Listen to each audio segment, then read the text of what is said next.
प्रधानमंत्री जी।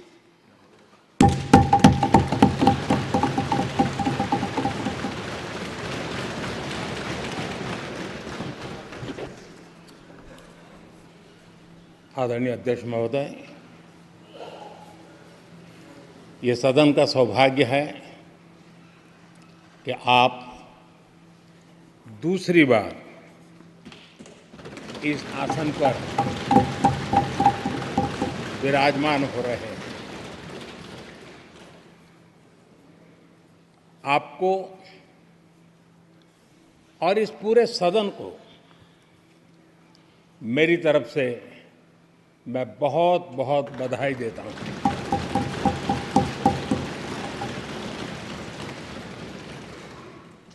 आदरणीय अध्यक्ष जी, मेरी तरफ से आपको शुभकामनाएं हैं, लेकिन इस पूरे सदन की तरफ से भी आपको अनेक अनेक शुभकामनाएं। अमृत काल के इस महत्वपूर्ण कालखंड में दूसरी बार इस पद पर विराजमान होना बहुत बड़ा दायित्व आपको मिला है और आपका 5 वर्ष का अनुभव और आपके साथ हम लोगों का 5 साल का अनुभव, हम सबका विश्वास है कि आप आने वाले 5 साल हम सबका मार्गदर्शन भी करेंगे और देश की आशा अपेक्षाएं पूर्ण करने के लिए ये सदन अपना दायित्व निभाने में आपकी बहुत बड़ी भूमिका रहेगी। आदरणीय अध्यक्ष जी, हमारे शास्त्रों में कहा गया है कि विनम्र और व्यवहार कुशल व्यक्ति सफल सहज रूप से होता है और आपको तो उसके साथ साथ एक मीठी मीठी मुस्कान भी मिली हुई है।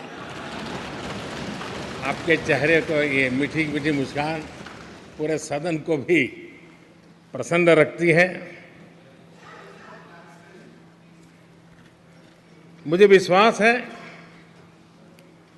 आप हर कदम पर नए प्रतिमान, नए कीर्तिमान गढ़ते आए हैं। 18वीं लोकसभा में स्पीकर का कार्यभार दूसरी बार संभालना ये अपने आप में एक बड़ा नया रिकॉर्ड बनते हम देख रहे हैं। श्री बलराम जाखड़ जी वो पहले ऐसे अध्यक्ष थे जिन्होंने 5 साल कार्यकाल पूरा करके फिर दोबारा उनको स्पीकर बनने का अवसर मिला था। उसके बाद आप हैं जिन्हें 5 साल पूर्ण करने के बाद दोबारा इस पद पर हासिल होने का अवसर मिला। गत 20 साल का एक ऐसा कालखंड रहा है कि ज़्यादातर स्पीकर या तो उसके बाद चुनाव नहीं लड़े हैं या तो जीत करके नहीं आए हैं। आप समझ सकते हैं कि स्पीकर का काम कितना कठिन है कि उसके लिए दोबारा जीतना मुश्किल हो जाता है, लेकिन आप जीत करके आए हैं, इसके लिए एक नया इतिहास आपने गढ़ा। आदरणीय अध्यक्ष जी, इस सदन में ज़्यादातर हमारे सभी माननीय सांसद आपसे परिचित हैं, आपके जीवन से भी परिचित है और पिछली बार मैंने इस सदन में आपके संबंध में काफ़ी कुछ बातें रखी भी थी और मैं आज उसको दोहराना नहीं चाहता हूं, लेकिन मैं एक सांसद के रूप में और हम सभी सांसद के रूप में आप जिस प्रकार से एक सांसद के नाते काम करते हैं, ये भी जानने योग्य है और बहुत कुछ सीखने योग्य है। मुझे विश्वास है कि आपकी कार्यशैली एज ए सांसद भी हमारे जो फर्स्ट टाइमर सांसद हैं, हमारे युवा सांसद हैं, उनको जरूर प्रेरणा देगी। आपने अपने कार्यक्षेत्र में, संसदीय क्षेत्र में स्वस्थ मां और स्वस्थ शिशु एक कमिटमेंट के साथ जो अभियान चलाया है और सुपोषित मां, इस अभियान को आपने जिस प्रकार से अपने क्षेत्र में प्राथमिकता देकर के खुद को इन्वॉल्व करके किया है, वो वाकई प्रेरक है। आपने कोटा के ग्रामीण क्षेत्रों में हॉस्पिटल ऑन व्हील्स, ये भी एक मानव सेवा का उत्तम काम, जो राजनीतिक कामों के सिवाय करने वाले कामों में आपने चुना है, वो भी अपने आप में गांव-गांव लोगों को स्वास्थ्य सेवाएं पहुंचाने में मदद कर रहा है। आप नियमित रूप से गरीबों को कपड़े,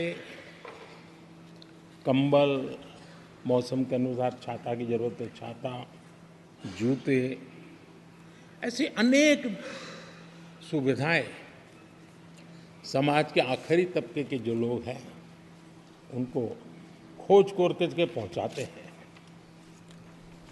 खेलों में प्रोत्साहन देना आपके क्षेत्र के युवकों में, यह आपने एक प्राथमिकता के रूप से काम उठाया है। आपके पिछले कार्यकाल में 17वीं लोकसभा में मैं कहता हूं कि संसदीय इतिहास का वो स्वर्णिम कालखंड रहा है। आपकी अध्यक्षता में संसद में जो ऐतिहासिक निर्णय हुए हैं, आपकी अध्यक्षता में सदन के माध्यम से जो सुधार हुए हैं, ये अपने आप में एक सदन की भी और आपकी भी विरासत है। और भविष्य में 70वीं लोकसभा के संबंध में जब विश्लेषण होंगे, उसके विषय में लिखा जाएगा, तो भारत के भविष्य को नई दिशा देने में आपकी अध्यक्षता वाली 70वीं लोकसभा की बहुत बड़ी भूमिका रही है।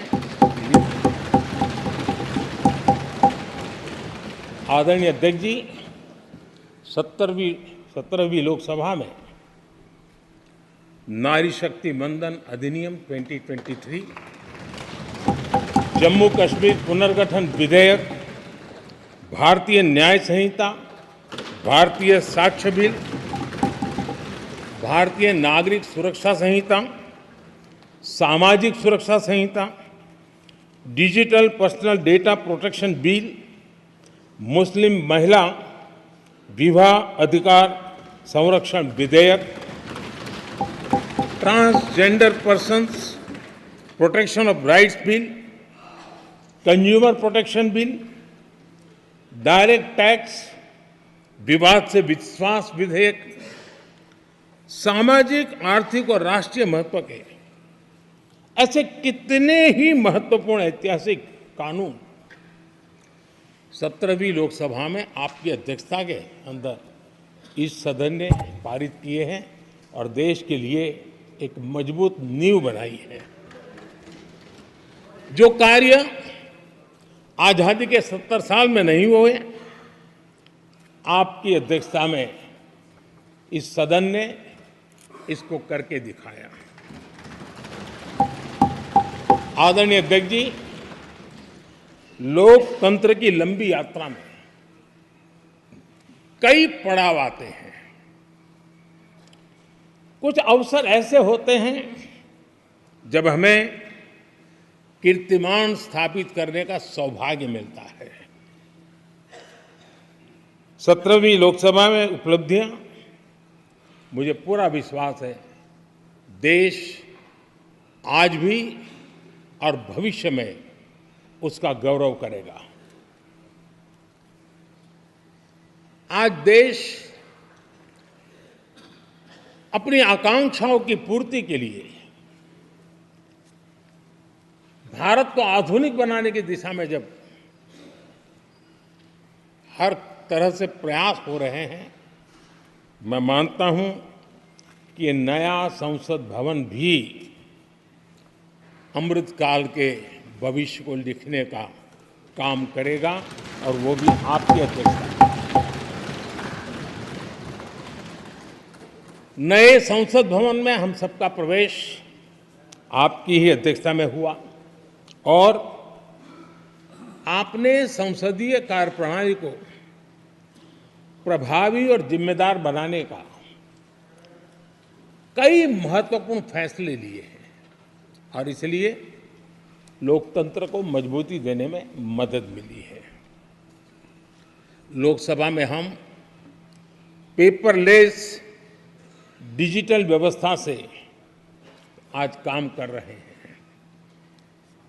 पहली बार आपने सभी माननीय सांसदों को ब्रीफिंग के लिए एक व्यवस्था खड़ी की। इससे सभी माननीय सांसदों को भी आवश्यक रेफरेंस मटेरियल मिला। उसके कारण सदन की चर्चा अधिक पुष्ट हुई और ये आपका एक अच्छा इनिशिएटिव था जिसने सांसदों में भी विश्वास पैदा किया। हाँ, मैं भी कुछ कह सकता हूँ, मैं भी अपने तर्क दे सकता हूँ, तो एक आपने अच्छी व्यवस्था को विकसित किया है। आदरणीय अध्यक्ष जी, G20 भारत की सफलता के एक महत्वपूर्ण पृष्ठ है, लेकिन बहुत कम चर्चा हुई है, वो है P20 और आपके नेतृत्व में G20 देशों के जो पीठासीन अधिकारी हैं, स्पीकर्स हैं, उनका सम्मेलन आपकी अध्यक्षता में हुआ और अब तक P20 के जितने सम्मेलन हुए हैं उसमें ये ऐसा अवसर था कि दुनिया के सर्वाधिक देश आपके निमंत्रण पर भारत आए और बहुत ही उत्तम प्रकार के निर्णय उस समिट में हुए और उसने विश्व में भारत की लोकतंत्र की जो प्रतिष्ठा है उसको गौरव देने में बहुत बड़ा रोल अदा किया है। आदरणीय अध्यक्ष जी, ये हमारा भवन ये सिर्फ 4 दीवारें नहीं है। हमारा ये संसद 140 करोड़ देशवासियों की आशा का केंद्र है।